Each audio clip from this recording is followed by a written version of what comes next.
हम सब के अंदर ना एक दुश्मन छिपा बैठा है। और मजे की बात यह है कि वो हमारे साथ हर पल रहता है, फिर भी हम उसे अक्सर पहचान नहीं पाते। ये है हमारा अहंकार, या कहें तो ईगो। रायन हॉलिडे की एक बहुत ही कमाल की किताब है ईगो इज द एनिमी, और आज हम उसी से समझेंगे कि इस दुश्मन से कैसे लड़ा जाए। तो चलिए शुरू करते हैं। तो सबसे पहले ना एक बहुत जरूरी सवाल, क्या अहंकार और आत्मविश्वास मतलब ईगो और कॉन्फिडेंस एक ही चीज है? नहीं, बिल्कुल नहीं। अहंकार होता है घमंड से भरा हुआ आत्मविश्वास, मतलब सेल्फ बिलीफ विदाउट ह्यूमिलिटी। जबकि जो सच्चा कॉन्फिडेंस है वो हमेशा विनम्रता के साथ आता है। देखने में ये बहुत छोटा सा फर्क लगता है ना, लेकिन हमारी जिंदगी पर इसका असर बहुत ही गहरा होता है। पता है, ये जो अहंकार है ये हमारी जिंदगी के 3 खास पड़ावों पर हम पर हमला करता है। और आज हम इन्हीं 3 स्टेजेस को समझेंगे और देखेंगे कि इस दुश्मन को कैसे काबू में रखा जा सकता है। तो हमारा सफर कुछ ऐसा रहेगा। सबसे पहले समझेंगे कि ये छिपा हुआ दुश्मन यानी अहंकार है क्या। फिर देखेंगे एस्पायर स्टेज, सक्सेस स्टेज और फेलियर स्टेज में ये कैसे काम करता है। और आखिर में बात करेंगे कि इसे काबू में रखने के लिए क्या किया जा सकता है। तो सबसे पहली और सबसे जरूरी बात, जिंदगी का कोई भी मोड़ हो, चाहे कोई कुछ बड़ा करने की सोच रहा हो, या फिर सफलता का जश्न मना रहा हो, या फिर हार से जूझ रहा हो, अहंकार हमेशा हमेशा साथ रहता है। पर अच्छी खबर ये है कि इसे कंट्रोल किया जा सकता है। शिव खेड़ा ने क्या खूब कहा है, confidence without humility brings arrogance, मतलब विनम्रता के बिना आत्मविश्वास घमंड बन जाता है। यही वो लाइन है जो एक हेल्दी सेल्फ बिलीफ और एक डिस्ट्रक्टिव ईगो के बीच का फर्क साफ कर देती है, और इसे हमेशा याद रखना बहुत जरूरी है। तो चलिए अब बात करते हैं पहले स्टेज की, द एस्पायर स्टेज।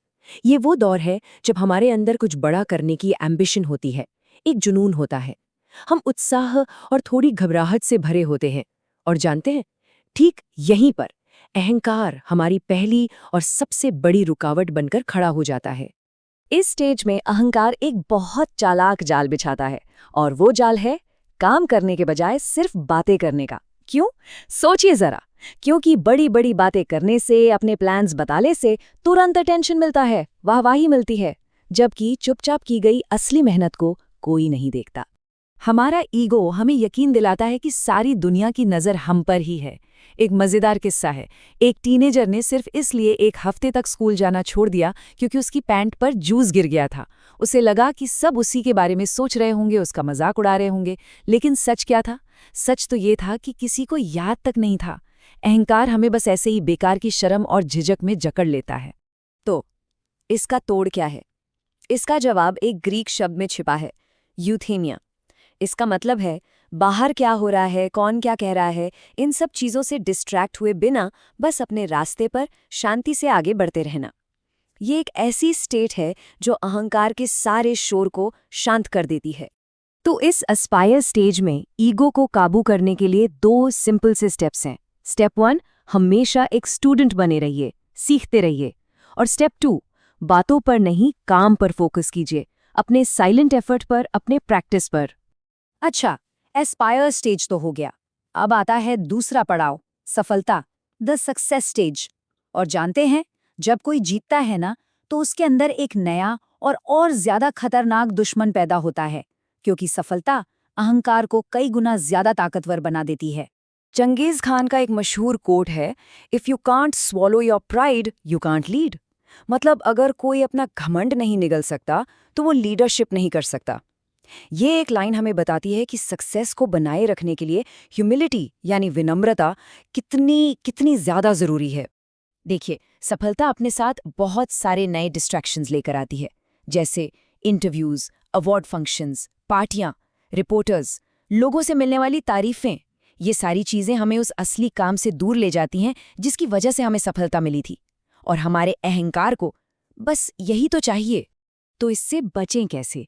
इसका तरीका है अपनी आइडेंटिटी को छोटा रखना। बड़े बड़े टाइटल्स की जगह छोटे छोटे कामों पर ध्यान देना। जरा सोचिए, यूट्यूब जब शुरू हुआ था तो उसका मकसद टीवी को रिप्लेस करना नहीं था। वो तो बस फनी क्लिप्स शेयर करने के लिए एक साइट थी। असली सफलता ऐसे ही छोटे और मजबूत कदमों से मिलती है। और अब आता है वो स्टेज जिसका सामना जिंदगी में हर किसी को कभी ना कभी करना ही पड़ता है, असफलता, द फेलियर स्टेज। और ये शायद सबसे ज़रूरी टेस्ट है, क्योंकि इस मोड़ पर हमारा रिएक्शन, हमारा रिस्पॉन्स ही सब कुछ तय करता है। यहाँ पर मैल्कम एक्स की कहानी एकदम फिट बैठती है। चोरी, स्मगलिंग और हत्या के जुर्म में जब वो जेल में थे, तब उन्हें डिट्रॉइट रेड के नाम से जाना जाता था। और उस मुश्किल वक्त में उन्होंने एक फैसला किया, अपना समय बर्बाद नहीं करना है। तो उन्होंने क्या किया? उन्होंने जेल की लाइब्रेरी की हर एक किताब पढ़ डाली, इतिहास, धर्म, फिलॉसफी, सब कुछ। नए शब्द सीखने के लिए उन्होंने हाथ से पूरी की पूरी डिक्शनरी कॉपी कर डाली। सोचिए, उन्होंने अपनी जेल की सजा को सेल्फ इम्प्रूवमेंट के एक मौके में बदल दिया। और यहीं से अलाइव टाइम और डेड टाइम का कॉन्सेप्ट आता है। डेड टाइम क्या है? जब हम दूसरों को ब्लेम करते हैं, इंतजार करते रहते हैं, कुछ करते नहीं। और अलाइव टाइम, जब हम हर एक सेकंड का इस्तेमाल कुछ सीखने, कुछ करने और बेहतर बनने में करते हैं। मैल्कम एक्स ने जेल में अपने हर पल को अलाइव टाइम बना दिया था। तो इन तीनों स्टेजेस को समझने के बाद हम आखिर में कहाँ पहुँचते हैं? इसका जवाब एक बहुत ही पावरफुल मेटाफोर में छुपा है। फर्श साफ करना, स्वीपिंग द फ्लो, ये उस लगातार कोशिश का सिंबल है जो ईगो को मैनेज करने के लिए ज़रूरी है। सबक ये है कि एक बार फर्श पर झाड़ू लगाने से वो हमेशा के लिए साफ नहीं हो जाता, है ना? हर रोज झाड़ू लगानी पड़ती है। बिल्कुल इसी तरह अहंकार को काबू करना कोई वन टाइम फिक्स नहीं है। ये एक डेली प्रैक्टिस है, एक रोज की आदत, ठीक अपने कमरे को साफ रखने की तरह। तो आज की ये सारी बातचीत हमें एक बहुत ज़रूरी सवाल पर लाकर छोड़ देती है। और ये सिर्फ एक सवाल नहीं, एक चैलेंज है। आज हम सब अपने अहंकार का फर्श साफ करने के लिए क्या करने वाले हैं?